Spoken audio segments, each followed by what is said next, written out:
अब गोविंदा जब नए नए फिल्म इंडस्ट्री में आए थे तो उन्हें पहले फिल्म पाने के लिए कड़ी मशक्कतों से गुजरना पड़ा। और जैसे कि आप सभी जानते हैं कि साल 1986 में आई उनकी पहली डेब्यू फिल्म लव 86 एक जबरदस्त हिट साबित हुई और यह फिल्म उन्हें अपने डांस के बलबूते पर मिली थी। यहाँ हम आपको इस बात से रूबरू कराना चाहेंगे कि मिथुन चक्रवर्ती पहले इस फिल्म के लिए फाइनल थे, लेकिन मिथुन चक्रवर्ती ने जब इस फिल्म को करने से मना कर दिया तो गोविंदा के खाते में यह फिल्म आ गई और इस फिल्म को करने के बाद गोविंदा के स्टारडम में एक अलग चमक देखने को मिली। यहाँ बहुत ही कम लोगों को ये पता होगा कि गोविंदा की लव 86 रिलीज होने के बाद जब जबरदस्त हिट साबित होती है तो इस फिल्म के बाद वो करीब 40 से 45 फिल्में साइन कर लेते हैं, क्योंकि गोविंदा के अंदर काम की भूख थी। उन्होंने पहले ही ठान लिया था कि इंडस्ट्री में अगर उन्हें मौका मिलेगा तो काम को कभी भी ना नहीं करेंगे, जिसके चलते वो थोड़े बहुत बदनाम भी हुए। अब जैसे कि आप सभी जानते हैं कि गोविंदा के पास जब ढेरों सारे फिल्मों के ऑफर रहते थे तो गोविंदा किसी भी निर्माता निर्देशकों को नाराज नहीं होने देते थे और वो कई शिफ्टों में फिल्मों की शूटिंग को पूरा किया करते थे। सुबह की शिफ्ट को भले ही वो शाम को पूरा करते थे, लेकिन वो कभी भी निर्माता निर्देशकों को नाराज नहीं होने देते थे। तभी तो उन्होंने इंडस्ट्री में रहते हुए काफी नाम और शोहरत कमाया। अब गोविंदा की काम की भूख का अंदाजा आप इस कदर भी लगा सकते हैं कि गोविंदा अपने वादे के पक्के थे और गोविंदा हमेशा से ही अपने काम को सबसे ज्यादा तवज्जो देते थे। इतने नहीं, वो अपने फैमिली को भी काफी ज्यादा मान सम्मान देते थे।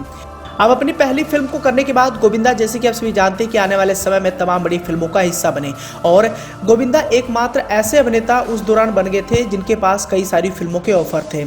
लेकिन बात करें गोविंदा के साथी कलाकारों की तो गोविंदा के अंदर एक अलग ही खूबी थी, जिस खूबी के चलते उन्होंने अपने साथी कलाकारों को काफी पीछे छोड़ दिया था। उनके अगर साथी कलाकारों की बात करें तो सनी देओल, जैकी श्रॉफ, मिथुन चक्रवर्ती के अलावा संजय दत्त, ये वो अभिनेता थे जो गोविंदा के साथ काफी ज्यादा फेमस थे और गोविंदा कहीं ना कहीं इन सभी कलाकारों से काफी आगे भी जा रहे थे। यहाँ आपको इस बात की जानकारी देना चाहेंगे कि सनी देओल, जैकी श्रॉफ, मिथुन चक्रवर्ती और संजय दत्त काफी नामचीन कलाकारों में से एक रहे, लेकिन सबके बावजूद ये गोविंदा के स्टारडम के आगे काफी बौने नजर आते थे और इसके पीछे का कारण भी रहा। यहाँ हम आपको इस बात की जानकारी देना चाहेंगे कि साल 1986 में अपना पहला कदम इंडस्ट्री में रखने के बाद गोविंदा के अंदर काम की तो भूख थी ही, साथ ही उन्होंने अपने किरदारों को चुनने में कोई भी गलती नहीं की। अब लव 86 को करने के बाद आने वाले समय में गोविंदा ने तमाम जॉनर की फिल्में की, लेकिन यहाँ उन्होंने अपने किरदारों को चुनने के लिए कोई भी गलती नहीं की। यहाँ हम आपको इस बात की जानकारी देना चाहेंगे कि 90s का दौर आते आते गोविंदा पूरी तरह बॉलीवुड फिल्म इंडस्ट्री पर छा गए थे और उनके पास कई सारी ढेरों फिल्मों के ऑफर थे,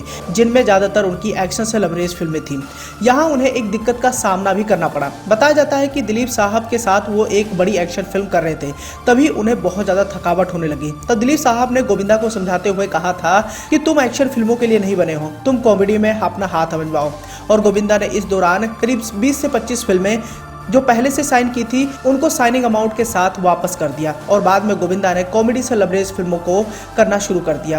और यहाँ हम आपको इस बात की जानकारी देना चाहेंगे कि जब गोविंदा ने कॉमेडी में अपना हाथ आजमाया तो कॉमेडी में उन्होंने एक अलग ही रुतबा हासिल कर लिया। 90s के दौर में कॉमेडी से लवरेज उनकी कई सारी ऐसी फिल्में रही जिन फिल्मों की खुमारी आज भी तरोताजा है। तो वहीं दूसरी ओर अगर उनके साथी कलाकारों की बात करें तो सनी देओल, जैकी श्रॉफ, मिथुन चक्रवर्ती और संजय दत्त 90s के दौर में एक्शन से लवरेज फिल्में ही कर रहे थे और ये गलती उन्होंने की, तभी तो गोविंदा उनसे काफी ज्यादा आगे निकल गए। हालांकि बाद में मिथुन चक्रवर्ती और संजय दत्त ने सन 2000 के बाद कई सारी कॉमेडी से लवरेज फिल्में की, लेकिन तब तक जमाना काफी ज्यादा बदल गया था और उस दौरान कई सारे ऐसे भी कलाकार आ गए थे जिनकी कॉमेडी को उस दौरान काफी ज्यादा पसंद किया गया। लेकिन बात करें गोविंदा की कॉमेडी की तो कॉमिक टाइम में गोविंदा का कोई भी तोड़ नहीं था, तभी तो गोविंदा ने अपने इन सभी 4 साथी कलाकारों को पीछे छोड़ दिया था। खैर, मौजूदा दौर की बात करें तो एक तरफ जहां गोविंदा गुमनामी की जिंदगी जीने पर मजबूर हैं और 2019 में रंगीला राजा को करने के बाद आज वो खाली हाथ बैठे हुए हैं, तो वहीं दूसरी ओर ये चारों कलाकार आज भी फिल्म इंडस्ट्री में एक्टिव हैं। अभिनेता सनी देओल की बात करें तो उनके पास ढेरों सारी फिल्मों के ऑफर हैं